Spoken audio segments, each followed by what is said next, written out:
Hi, I'm Jackie. I'm an Arizona realtor and I built a multi-million dollar business with my husband by using what I learned from being a teacher. Now I'm bringing the steps I took to leave the classroom and become a top producing agent and team owner. So grab your coffee, your cherry vanilla Coke, or maybe even a cocktail, and let's begin. Hey guys, I hope that you are having a fabulous morning, afternoon, evening, whatever time it is that you are listening. I am glad that you are here and that you found this podcast, whether this is your first episode you're tuning in on, or maybe you've been here since the beginning. Regardless of when you have found this podcast, I want to thank you from the bottom of my heart for listening, for coming back, and hopefully if this is the first one or not, you're going to grab some nuggets today. So today, what I'm going to do and talk about in this podcast is something that we haven't talked about in a while. You know, we've been talking about tips and tricks and how education relates to real estate. Why do people say, hey, if you're a teacher, you're going to be a great real estate agent? Maybe you are a teacher, you have gone into real estate and you weren't doing so good. So you're like, wait a minute, what's going on? So hopefully you're learning some stuff along the way. However, I know that some of the people who have found this podcast found it by Googling, I'm a teacher and I want to be a real estate agent. What do I do? How do I know that works? Because I did that. Yeah, I actually Googled the other day, teachers in real estate podcast. And guess who's number one? That would be me. Yeah. So anyhow, so I wanted to talk about the steps. Okay. What are some ideas? What are some tips that I can share on getting licensed and surviving? Not just making it through and hey, look, I've got my license, but how do you survive in this market? What are some things? So anyhow, first things first, you're a teacher. Thank you. Thank you for what you're doing. If someone hasn't told you today that they appreciate you and your hard work, I do. I applaud you because guess what? I did it for nearly 2 decades and it's sometimes a thankless career. And so hopefully that little bit of a thank you from me means a little bit. So anyhow, we appreciate you. Now, how do you get licensed? Well, you need to understand that there are multiple ways to get licensed in your state.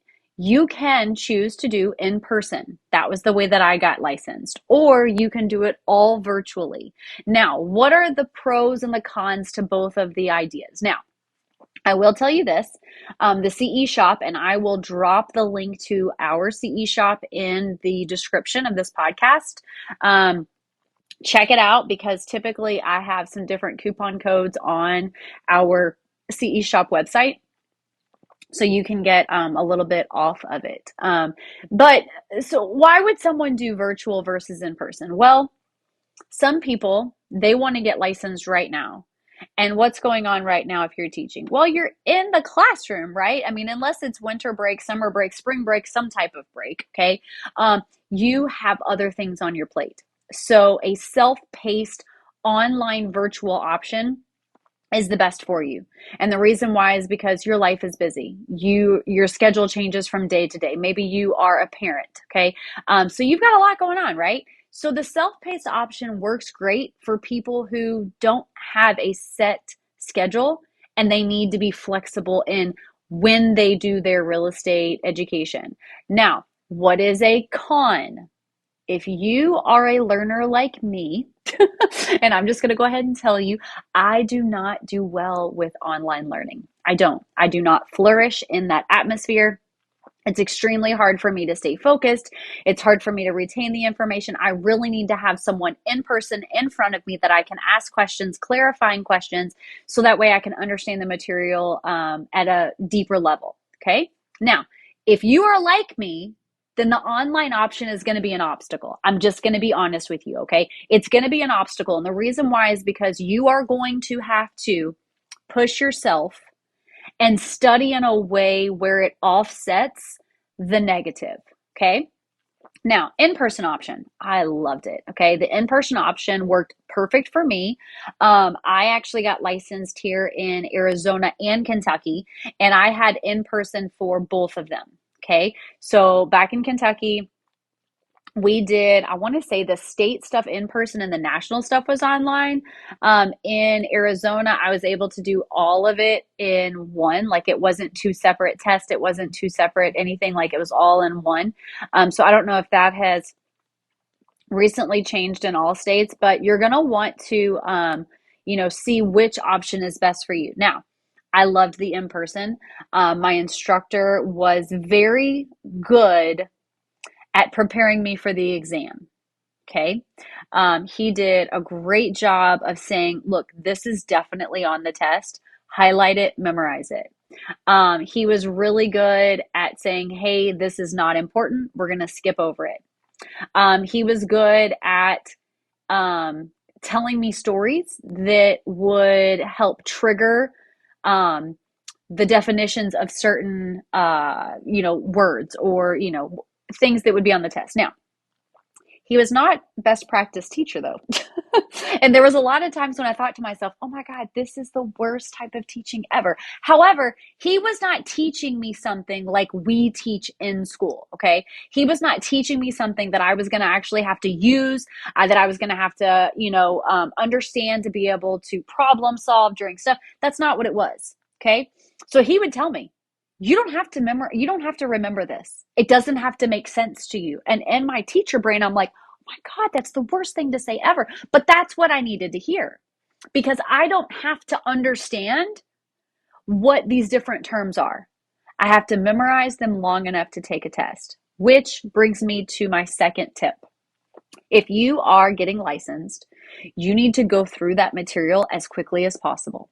Okay. Whether you're doing an online option or an in person option, you need to get through it quick. Please do not do this. Well, I finished all the stuff. Now I'm going to spend the next 2 weeks studying. No! Don't do that. I'm shouting from the mountaintop. Don't do that. And the reason why is because you're going to forget. Okay. Everyone has good intentions. Okay. Everyone's like, oh, I have the best intentions. I'm going to study and I'm going to, ace this test. Dude, you don't have to ace it. You just have to pass it. That's it.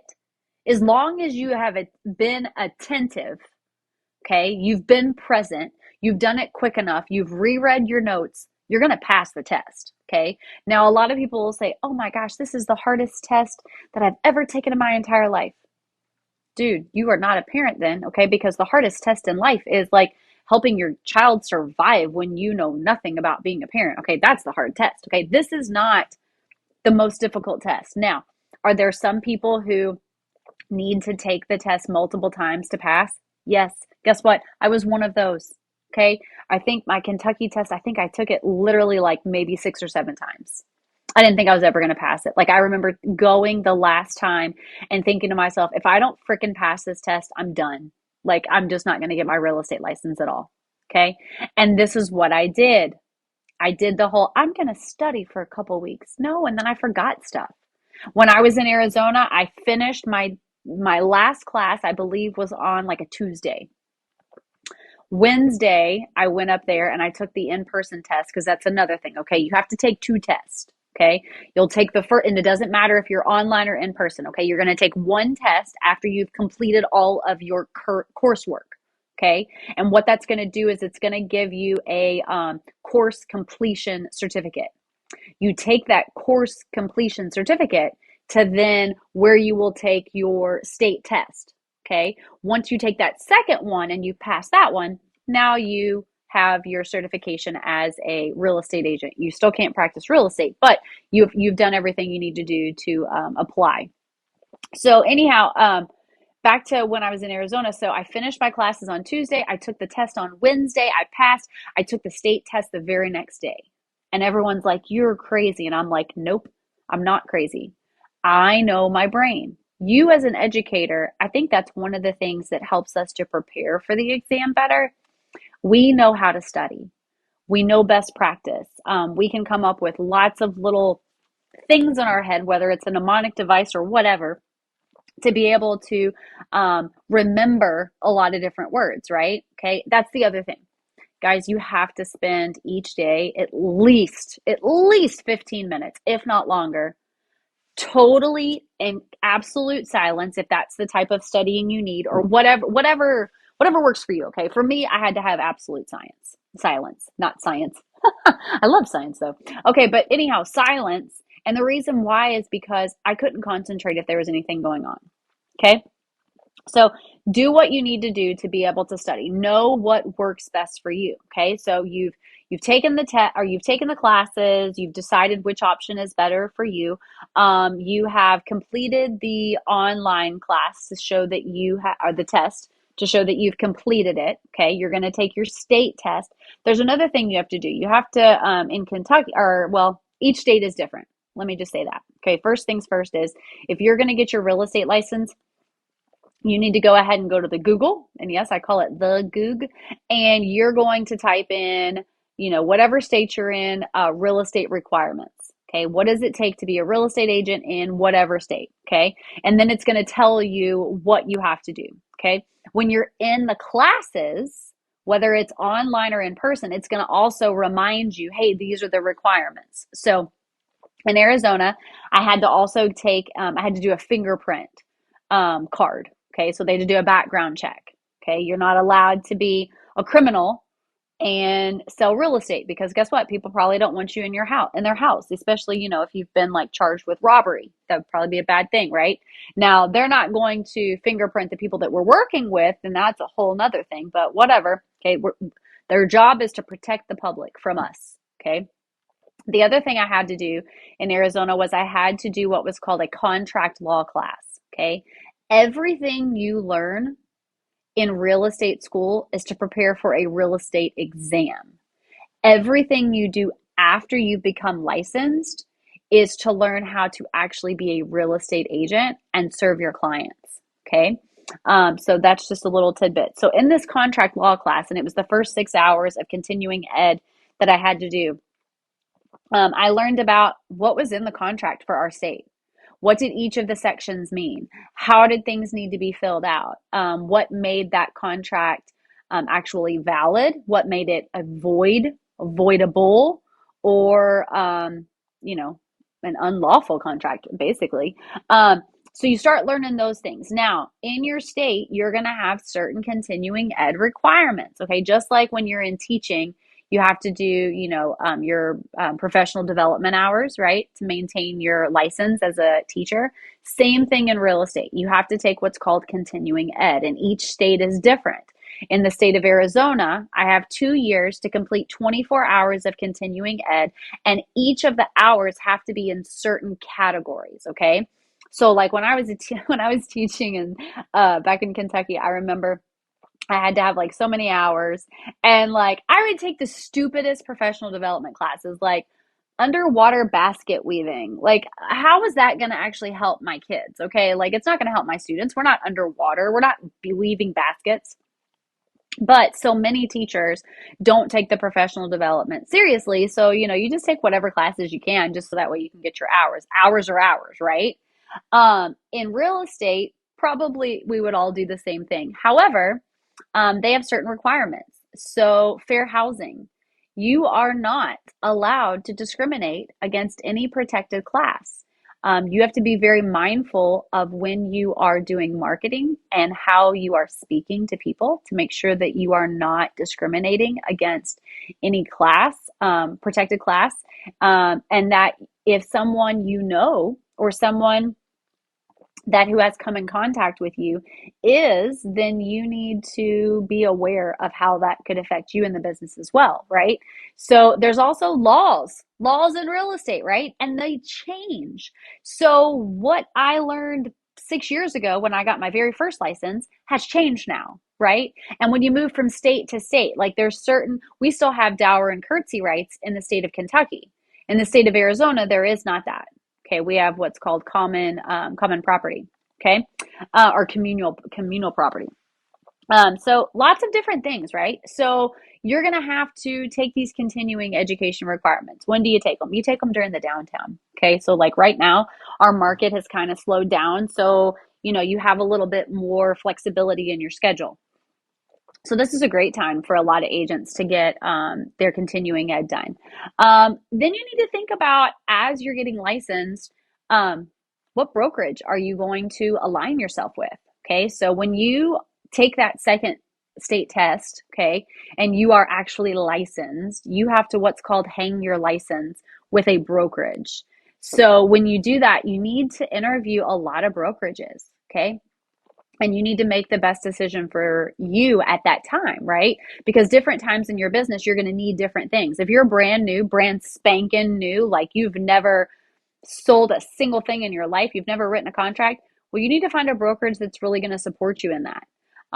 Not one that's just going to be like, hey, here's your cubicle and here's a phone and here, go ahead and start calling people and see if they want to buy and sell real estate. Well, that's not going to work. That would not work for me at all. And I'm going to tell you what, in the years that I've been licensed, I've been with three different brokerages.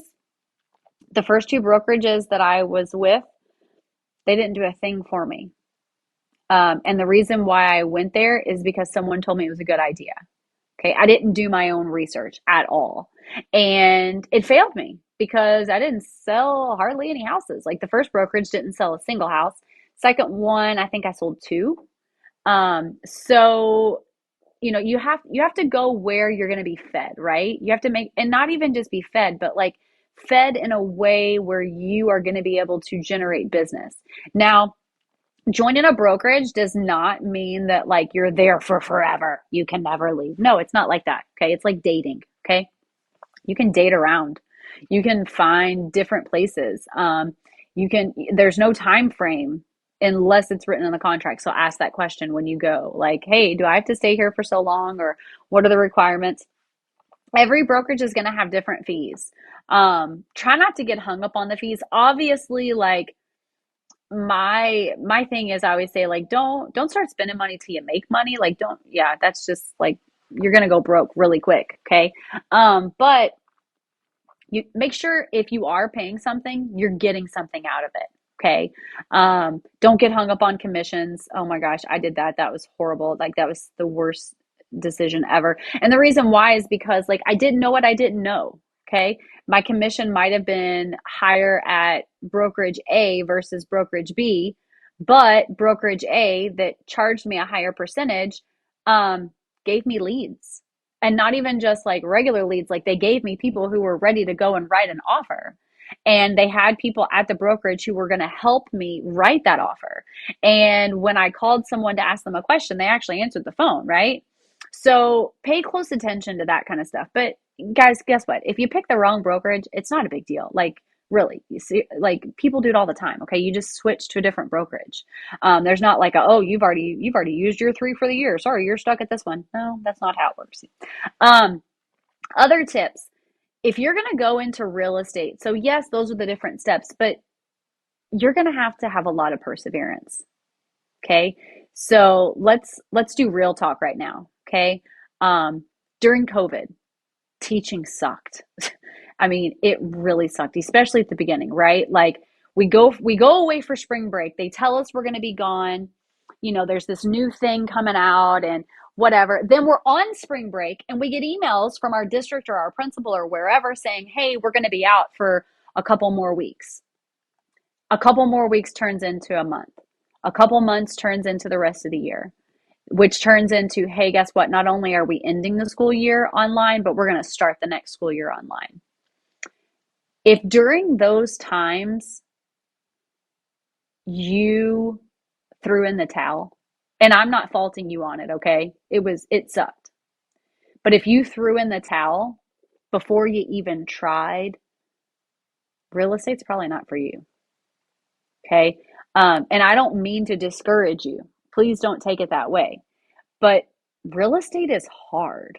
Like, I know everyone's like, oh my gosh, it's wonderful. I love it. And I do. I do love it. But guess what? I also loved teaching. And you know what made me a better teacher? Not having the easiest kids, not having the easiest schedule, not having, someone who did stuff for me. What made me a better teacher was persevering through the tough years, through the tough students, through the tough bureaucracy that would happen during the school year, right? That's what makes you a better teacher. The people who were like, oh my gosh, I was top whatever under whatever. You know what? That's great. And I'm proud of you. But an award or an accolade doesn't make you good at something. It means that people recognized you, but was that really you, or was that just based on the market? Okay. We just ended, if you're listening to this like in like real time, we just got out of a market where literally my 7-year old could have listed a house and sold it. Okay. And now we're in a market where seasoned agents are having to go back to the drawing board, right? They're going back to the drawing board.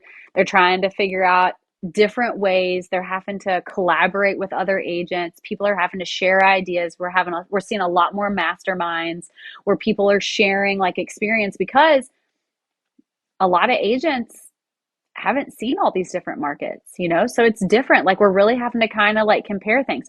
Very similar to, hey, guess what? None of us have ever taught during a pandemic. I had never. 2020, that was my first pandemic. But you know what? I survived. My students survived. Um, did I get to end my school year the same way that I would have? No, but we did it the best we could. And that's what it takes. That's the mindset that it takes to be a real estate agent. You have to be able to understand that. Guess what? It's not all going to be easy. You're going to have clients that really get on your nerves. I'm just going to tell you. Morning. And there's going to be agents on the other side that are not nice and they're really disrespectful. And you're going to get mad. But guess what? You do that in real estate or in education. Have you ever had a principal that you didn't get along with? Hello. Was there ever a teacher across the hall that just like was so rude to your students? Yeah. Have you ever had a sub that left a nasty note and you knew immediately that you felt bad for the students that they had to be with that person? Oh, I used to do that all the time. So funny, well, it's not a funny story, but it's a true story. I was the teacher at the school that would take on those kids that really caused a lot of havoc and chaos to other teachers. And the reason why is because not because I'm like a martyr, but I was that kid. I was that kid as a student, that I really needed a clean slate. Sometimes every 5 minutes I needed a new clean slate. And I needed a teacher that wasn't in for a power struggle every day. And because I needed that much, like that's what I needed as a student, I was willing to give that as a teacher. And so I think that gives me a lot of experience that I didn't have when I went into real estate. Because, had I ever dealt with a difficult client? Hell no, I had never even had a client. But I'd had difficult students, I'd had difficult parents, I'd had difficult situations where I really had to problem solve. There was never a time in my teaching career that I ever gave up on a student. And guess what? I never give up on my clients. Well, what if a client has horrible credit? What if they can't get approved? Okay, then you know what my job is? To problem solve. Okay, they can't buy today. What can I do to get them in a better position in 30, 60, 90 days? Maybe it's not even that soon. Maybe this is like a year-long process. How can I support them? How can I make sure that they know that I have not forgotten about them or given up on them? That's what it takes to be a good real estate agent. It's not selling multi-million dollar houses. It's not, getting all these awards. It's being the person that your clients need. And, whether you are just beginning your career in education, whether you've been in it for a while, you've seen a whole lot of changes, and you're just like, you know what? I think I need to check out before I burn out. Or maybe you've made it to your like year 30 and you're like, you know what? I'm retiring, but I'm not ready to stop doing something. I want something else. If you're the person that wants to serve clients and help them out and, be the voice for them and advocate for them, real estate's awesome. I freaking love this job. I really, really do. I love being able to help other clients, and my clients are actually agents, find their niche, find their like their soul, and know how to be the bomb at it. Like that's what I love to do. Um, So I know I've talked for a long time, so I'm going to go ahead and wrap this up. But thank you for listening. If you are thinking about a switch to real estate from education, I would love to support you and bring you into our collective group of agents. I'm constantly looking for teachers that I can help bridge that gap from, hey, this is where I was in education, this is where I want to be in real estate. So if that's what you're looking for, I'm looking for you. And guess what? I have partners in multiple states. We have tons of coaching, training, and support. And if your goal is to leave the classroom, I am here to help you. If your goal is to supplement your income and do this part-time, guess what? I can help there too. All right, let's connect. Let's chat on ways that I can help you reach your goals. Guys, going into real estate can seem scary. Starting something new can be a challenge, but you, yes, you, the person who's listening on the end of this, you keep the attention of 24 to 32 children a day for 7 hours. You maintain peace in a sea of hormones and body odor. You can do this, and I'm here to help you. Guys, make sure to follow me on Instagram at Jackie Durbin AZ. Also, like, share, and rate this podcast. And if you need help or have state-specific questions, reach out to me and I'll gladly help. Hey, are you already a real estate agent? Do you want to partner up? Let's do this. I'm looking for agents who are already licensed that want to partner with me. Guys, I want to bridge the gap between all states. And if you're a teacher and you're in real estate, we need to talk. I am looking for season 2. I'm going to be having other guest speakers come on. I want to interview you. I want to get some information about you. Guys, I can't wait to reach out and talk to all of you all. Thanks for listening. I'll see you next time.